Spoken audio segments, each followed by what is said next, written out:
야고보는 모든 성도들에게 지금 권면합니다. 물론 수신자들의 모든 교회 공동체인데요. 그들에게 믿음의 시련, 이 믿음의 시련을 통해서 인내를 온전히 이루어 가야 하는데, 그러기 위해서는 하나님의 지혜가 필요하다. 그래서 하나님의 지혜를 간구해라, 이런 권면을 하고 있습니다.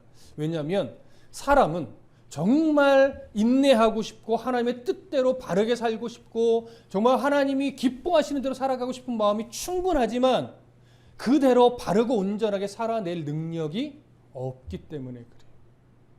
그래서 야고보는 하나님께 지혜를 구하며, 그 지혜를 구할 때 뭘 인정하는 거예요? 자신의 연약함, 자신의 어리석음, 자신의 욕심들, 이러한 우리의 죄성의 모습들을 인정하고 하나님의 도우심이 없으면, 하나님이 지혜를 주시지 않으면 이 믿음의 시련을 정말 온전히 이겨낼 수 없습니다. 하나님 도와주십시오.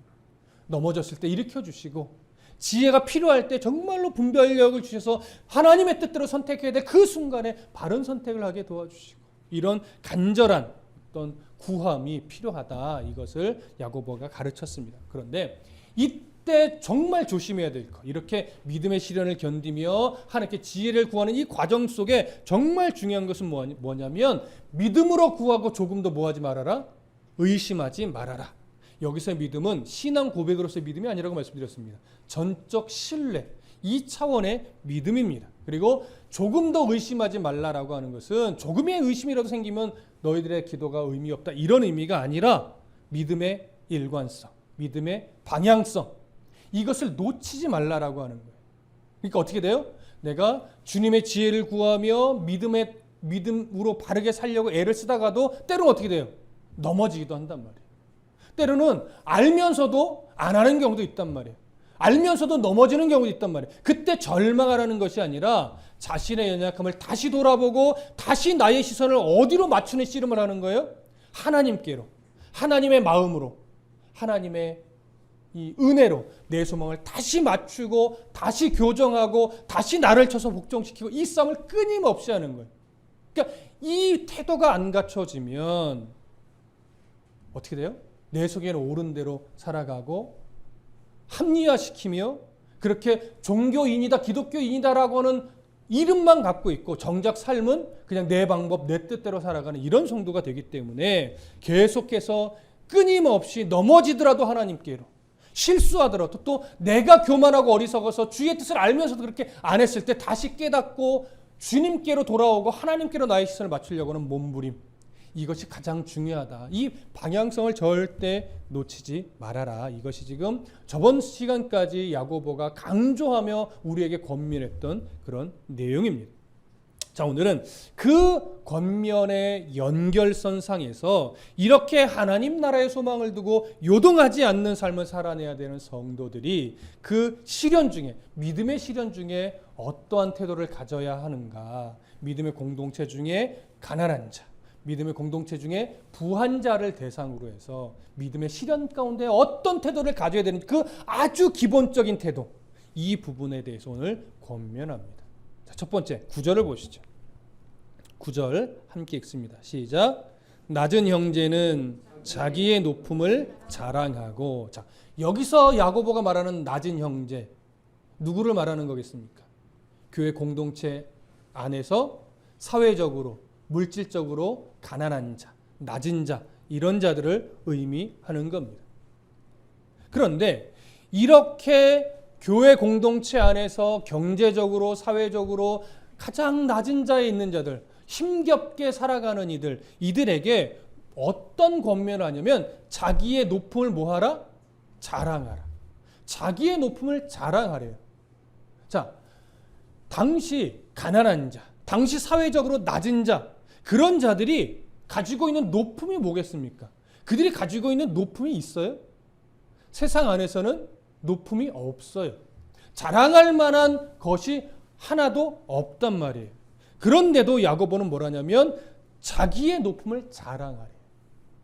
그러니까 우리가 이미 느낌이 오시겠지만 교회 공동체 안에 하나님의 자녀들 중에 세상에서는 가난하고 사회적으로 어떤 지위도 없이 가장 낮은 자로서 힘겨운 삶을 살아가는 자들이 가지고 있는 그들의 높은 뭐겠습니까? 바로 영적 위치죠.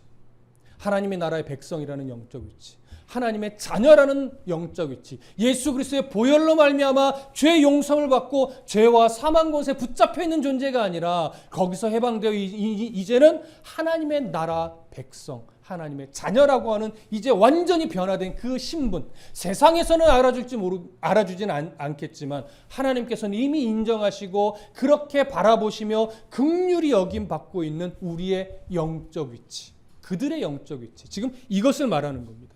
그 영적 위치를 어떻게 하래요? 자랑하래요. 특히 어떤 상황에서 그것을 더 자랑하래요? 믿음의 시련 앞에 놓일 때마다 자신의 영적 위치를 직시하고 자랑하래요. 여러분, 여기서 야고보가 이들에게 자랑하라 할 때 이 자랑은 본래는 어떤 의미예요? 가진 자가 못 가진 자 앞에서, 높은 자가 낮은 자 앞에서 자기가 가진 것, 자기의 이 권세를 드러내놓고 어깨에 힘주며 높이는 거예요.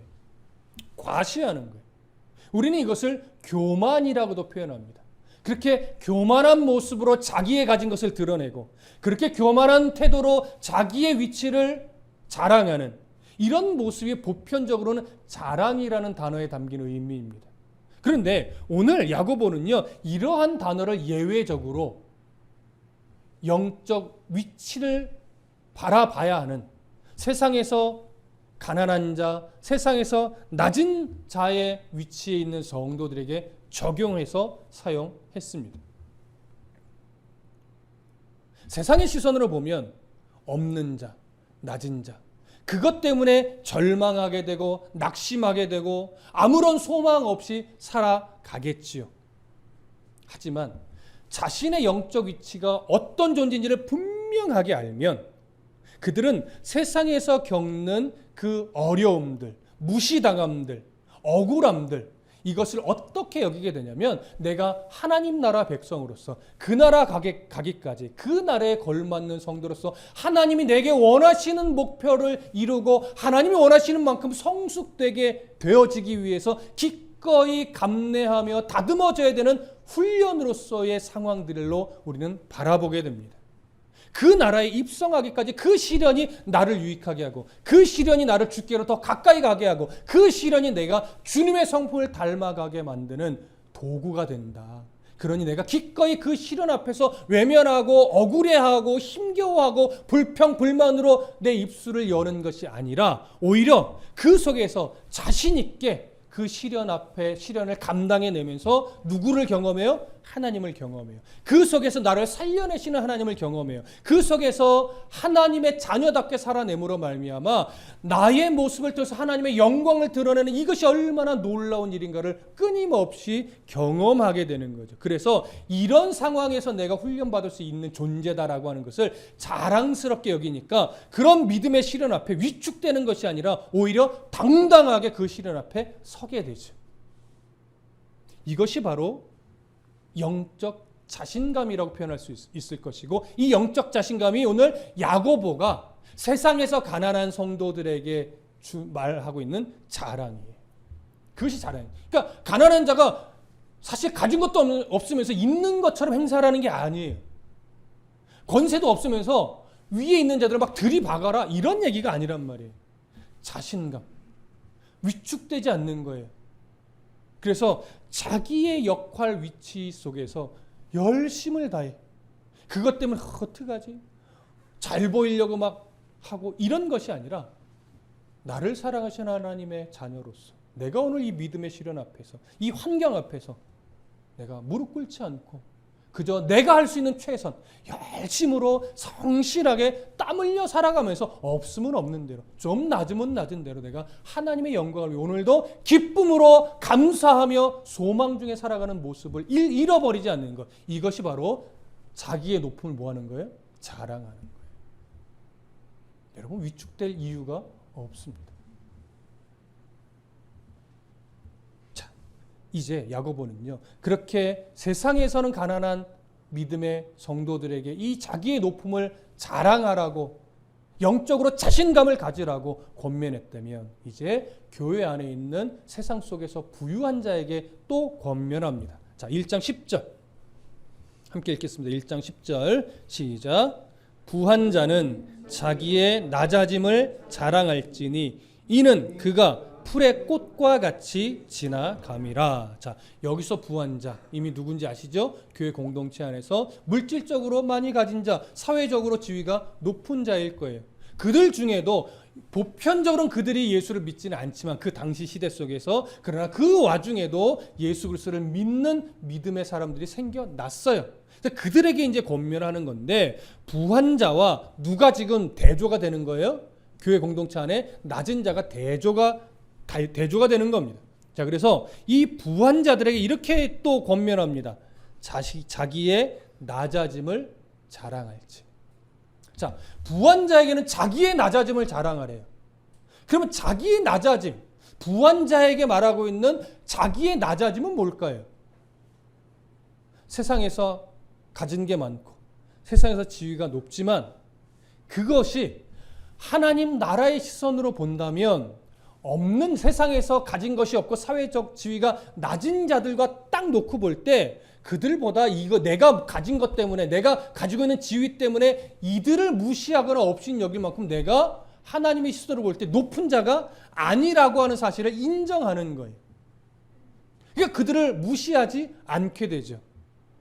그래서 자기의 낮아짐이라고 하는 것은 하나님의 시선으로 나의 영적 위치를 직시하고 바라보니까 가난한 자와 내가 별반 다를 게 없다는 사실을 확실하게 인정하는 거예요.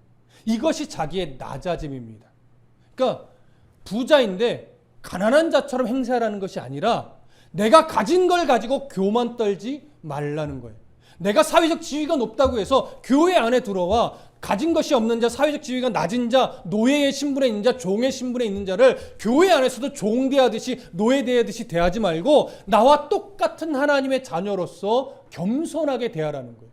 그러니까 여기서 자기의 낮아짐은 이제는 영적 겸손, 그냥 겸손 이렇게도 표현할 수 있겠죠. 가난한 자들에게 말한 자기의 높음은 뭐예요? 영적 자신감이에요. 그러나 부한 자에게 말하고 있는 자기의 낮아짐은 겸손이에요. 그래서 이 겸손을 어떻게 하라? 자랑하래요. 자랑. 그러니까 여기서 자랑도 결국 무슨 말이에요? 입으로 막 드러내라 이런 것이 아니라 정말 내가 영적으로 그들보다 높은 자이거나 우월한 자가 아니라는 걸 인정하고 정말 그렇게 겸손히 그들을 성도들을 대하라라고 하는 거예요. 그래서 여기서 자랑은 또 겸손입니다. 자기의 높아짐을 자랑하는 것 이것은 영적 자신감이고 자기의 낮아짐을 자랑하라는 것 이것은 겸손을 말하는 겁니다. 이렇게 부한 자들에게 영적 겸손을 강조하면서 왜 너희들이 더 특별히 겸손해야 되느냐? 그 이유를 10절 중간 이후에 이렇게 말합니다. 이는 그가 풀의 꽃과 같이 지나가기 때문이다. 자, 이 말을 문득 생각하면 부자들이 가지고 있는 부와 지위가 풀의 꽃과 같이 지나가는 거기 때문에 너희들 그것이 영원하다 생각하지 말고 겸손해라. 이런 뉘앙스로 여겨지겠지만 틀린 말은 아니에요. 그것도 맞는 말이에요. 아무리 많은 것을 가지고 있고 아무리 높은 지위가 있어도 하나님 바람 한 번 불면 그거 금방 다 날아가 버리는 것들이에요. 영원히 내가 붙잡고 소유하리란 법이 없습니다. 그 의미도 틀리지 않지만 오늘 본문은요. 강조점이 그가 가지고 있는 소유물, 그가 가지고 있는 부, 지위 여기에 초점을 맞추지 않고 부와 지위에 집착하는 사람에게 초점을 맞춰요. 그래서 그의 소유물이 풀의 꽃과 같이 지나간다고 말하지 않고 오늘 성경은 뭐가 지나간다고 말해요? 그가 풀의 꽃과 같이 지나가기 때문이다 이렇게 말해요. 그가가 누구겠습니까? 바로 부한 자죠. 그 부한 것들을 높은 지위를 누리고 있는 부한 자. 근데 그가 풀의 꽃과 같이 뭐 한대요? 지나간대요. 여러분, 많은 것을 가지고 있는 자들 중에 어떤 착각을 하냐면 이 많이 가지고 있는 이것을 내가 영원토록 누릴 수 있을 거라고 착각을 해요. 그러나 설사 죽을 때까지 그것을 누린다 할지라도 그 기껏해야 몇 년이겠습니까? 태어나자마자 금수저로 태어났다 하더라도 기껏해야 100년 누리는 거잖아요. 그렇죠? 물론 100살 좀 넘어가도 100년을 기준으로 보자고요. 기껏해야 100년 누리는 거예요. 이 땅에서. 그런데 하나님 나라에서의 영혼과 비교하면 그저 하나의 점보다도 못한 거예요. 하나의 점보다도 못한 그 100년을 누리며 살겠다고 하나님 나라에서의 영원한 삶을 준비하지 않는다면 그것만큼 어리석은 게 없는 거지.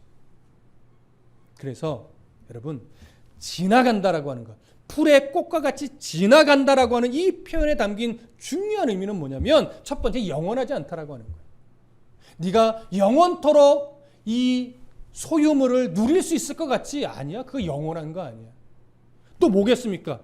100년? 그 짧다 이거예요. 짧다. 하나님 나라의 영원에 비하면 100년 아무것도 아니다. 거기에 목숨 걸다가 영원을 놓친다면 정말 바보 같은 짓이다. 이 얘기를 하는 거죠. 또 어떤 의미겠습니까? 언제 어떻게 될지 모른다.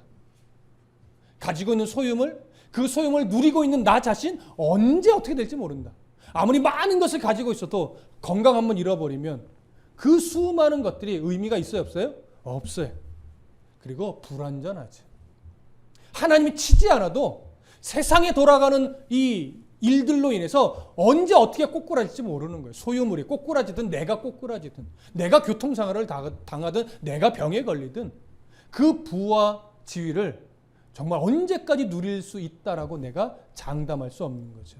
그래서 그것을 가지고 있는 내가 풀의 꽃과 같이 지나가는 한 점보다도 못한 인생인데 어떻게 그것에 인생을 걸고 하나님과 상관없이 살아가느냐. 그게 정말 어리석은 거다. 그러니까 하나님을 이제 만난 예수 그리스도의 보혈의 은혜를 덧입은 부한자들아, 그거 가지고 있다고 교회 공동체 안에서 교만 떨고 자랑질하지 말고 겸손히 성도와 성도의 관계를 맺고 하나님을 섬기며 예배하는 자가 되어야 된다. 지금 이 얘기를 하는 거죠. 여러분 이해되시죠? 우리 어렵지는 않을 겁니다. 자, 이어지는 11절 함께 보겠습니다. 시작. 해가 돋고 뜨거운 바람이 불어 풀을 말리면 꽃이 떨어져 그 모양의 아름다움이 없어지나니 부한 자도 그 행하는 일에 이와 같이 쇠잔하리라. 자, 11절도 대조를 이뤄요. 뭐와 뭐가 대조를 이루냐면 해가 돋고 뜨거운 바람이 불어 풀을 말리면 꽃이 떨어져서 그 모양의 아름다움이 없어지는 것. 이것과 이건 쉽게 보면 꽃이 시들어 버리는 거죠. 아무리 아름다운 꽃도 시드는 순간이 와요. 그 시드는 것과 뭘 대조하냐면 부한 자도 그 행하는 일에 뭐가 온대요? 쇠잔함이 온대요. 그러니까 행하는 일에 쇠잔함이 온다는 건 뭐예요? 늙어가는 걸 의미할 수도 있고 병드는 걸 의미할 수도 있고 다치는 걸 의미할 수도 있고 여러 가지. 그것을 내가 영원토록 누리며 복되게 살 것 같지만 그것이 쇠잔함이 온다 이거예요. 어떤 일로 인해서든지. 그런 영원한 것 아니다라고 하는 거죠.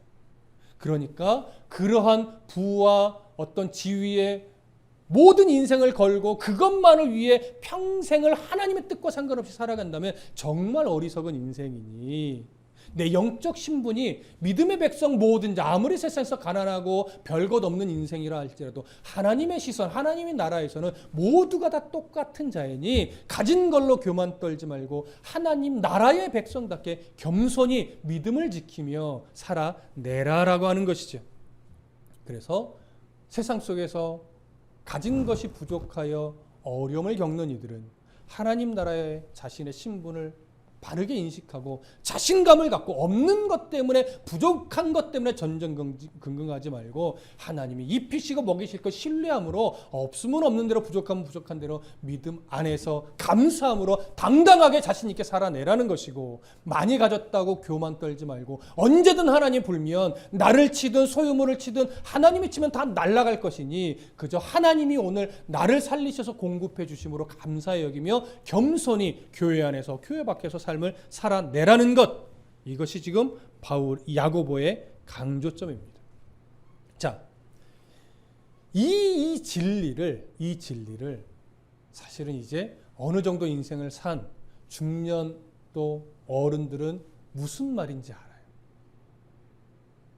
무슨 말인지 알아요. 그래서 정말 많이 가지고 사는 것도 중요하지만 하나님을 놓치면 의미 없어. 이것이 이제 어른들의 신앙인데 젊은이들은, 청년들은 이걸 아직은 머리로밖에 몰라요. 이걸 가슴으로 안다면, 이 젊을 때 깨달을 수 있다면 정말 좋을 텐데 이상하게도 인생의 풍파를 거치고 나서야 이걸 깨닫더라고요. 그래서 이제 어른들이 보기에 안타까운 건데, 돌아보면 또 우리가 젊었을 때도 이 얘기를 들었지만 이게 귀로만 들어오지 가슴으로 안 들어왔던 또 우리들의 모습도 돌아보게 됩니다. 그래서 우리가 간구하는 게 뭐예요? 하나님, 이왕이면 믿음의 청년들 조금 일찍 이 진리를 깨닫고 세상에서 정말 성실하게 열심히 살되 그것에 전전긍긍하며 그것에 목을 매는 인생이 아니라 하나님의 자녀이기 때문에 열심히 살아내는 것이고 하나님이 주신 것으로 감사하며 하나님의 뜻 가운데 살아가는 이 진리를 잘 깨닫고 살아낼 수 있다. 우리 젊은 청년들 하나님 붙잡아 주십시오. 이렇게 우리가 기도해주며 본을 보여야 하겠지. 이 진리를 깨닫는 성도가 정말 지혜로운 성도이고, 이 진리를 깨닫고 이 진리 안에서 감사함으로 살아내는 성도가 정말 하나님이 기뻐하는 그런 성도일 겁니다. 그리고 이렇게 살아내고 있다고 하는 것이 믿음의 시련 속에서 우리가 훈련을 잘 받고 있다고 하는 증거이겠죠. 자, 여기서 이제 한 가지만 생각해 봅니다. 믿음의 시련, 여러분, 없는 것, 부족한 것, 이게 믿음의 시련일까요? 많이 가진 것, 높은 지위에 있는 것, 이게 믿음의 시련일까요? 보편적으로는 어떻게 우리가 그냥 여기냐면, 없는 것, 부족한 게 믿음의 시련이고 많이 가진 것, 높은 자리에 있는 것은 믿음의 시련으로 우리는 잘 여기지 않습니다. 그러나 잘 생각해 보십시오. 둘 다 믿음의 시련입니다. 없는 자는 없는 것 때문에, 부족한 것 때문에 누구를 놓칠 수 있어요? 하나님을 놓칠 수 있어요. 하나님만 의지하지 못하게 될 수도 있단 말이에요. 그럼 반면에 많이 가진 것, 높은 자리에 있는 것, 그것 때문에 내가 하나님께 집중하지 못하고 그것 때문에 하나님만을 의지하지 못한다면 그것 또한 그들에게 무슨 역할을 하는 거예요? 믿음의 시련 역할을 하는 거예요. 믿음의 시련이라는 건 이제 우리는요, 꼭 고통스러운 것, 아픈 것, 절망스러운 것, 이것만을 믿음의 시련이라고 생각하지 마십시오.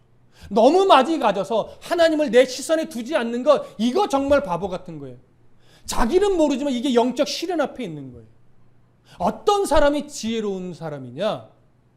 하나님이 많이 주셨을 때 많이 주신 것에 내 시선을 고정하지 않고 그것을 주신 하나님을 바라보면서 왜 주셨을까를 생각하고 주신 것을 바르게 사용할 줄 아는 사람, 이 사람이 정말 지혜로운 사람이고 이 사람이 믿음의 시련을 이겨내는 사람이에요. 거꾸로 부족하고 없는 것 때문에 힘겨운 사람이 있죠. 이 사람이 어떻게 시련을 이겨내는 거예요? 없는 것, 부족한 것 때문에 전전긍긍해서 하나님 뒤로 하고 이것만을 채우려고 막 세상으로 세상의 방법으로 들어가는 것이 아니라, 없더라도 내가 어떻게 하면 하나님의 뜻대로 살아갈까? 어떻게 하면 더 그리스도인으로서 부끄럽지 않게 최선을 다해서 삶을 살아내며 내 삶의 모습 자체가 하나님의 영광이 되는 이런 삶이 될까라고 하면서 비록 부족해도 기뻐하며 비록 힘겨워도 감사하며 그렇게 삶을 살아낼 때 그를 통해 누가 드러나요? 하나님이 드러나요. 그러면서 그 와중에 나를 지켜내신 하나님을 경험하니까 끊임없이 나의 시선을 없는 것에 두지 않고 없지만 나를 살려내고 지켜내고 보호하시는 하나님께 내 시선을 둬요. 이런 사람이 또 믿음의 시련을 이겨내는 거죠. 여러분, 있느냐 없느냐, 높으냐 낮으냐가 문제가 아닙니다. 있어도 믿음의 시련을 겪게 되고 없어도 믿음의 시련을 겪게 되고 높은 자리에 있어도 믿음의 시련을 겪게 되고 낮은 자리에 있어도 믿음의 시련을 겪게 되는데 이 모든 상황 속에서 어떤 사람이 지혜로운 거냐? 있으나 없으나 높으나 낮으나 믿음의 시련이라고 하는 그 자리를 내가 겪고 있다는 걸 인정하고 끊임없이 내 시선을 없는 것에 있는 것에, 높은 것에 낮은 것에 두지 않고 모든 상황 위에 계신 하나님께 내 시선을 고정시키고 그 하나님의 마음을 잃어버리지 않으려고 끊임없이 나의 심령을 붙잡고 말씀 앞에 예배 가운데 기도 가운데 성도들과의 믿음의 교제를 바르게 하기 위해서 몸부림치는 그런 성도. 때로는 넘어지고 실수하지만 그때마다 자신의 가슴을 칠 줄 아는 심령. 내가 왜 이렇게 했지? 내가 왜 그런 말을 했지? 내가 왜 그런 행동을 했지? 하나님 앞에 너무너무 죄송스럽다라고 하며 이때는 성숙과 관련된 회개를 하는 거죠. 회개함으로 다시 나를 하나님 앞으로, 다시 나의 시선을 하나님께로 이렇게 계속 끊임없이 돌리면서 성숙을 위한 씨름을 해내는 성도. 이 사람이 하나님의 지혜를 가지고 살아내는 믿음의 시련을 잘 견디는 그런 성도인 겁니다. 가난해도 비굴해지지 마십시오. 가난해도 전전긍긍하지 마십시오. 힘겹지만 하나님 믿음 바라보면서, 하나님 주신 믿음 바라보면서 당당하게 이 주어진 삶을 살아내십시오. 가진 것으로 교만 떨지 마십시오. 높은 자리가 여러분들의 인격을 말하지 않습니다. 하나님의 백성이라고 하는 이 사실 하나만으로 나에게 있어서 참된 삶의 가치라고 하는 것 인정하시고 하나님 앞에서 정말 성도다운 겸손을 가지고 우리 그렇게 살아내십시다.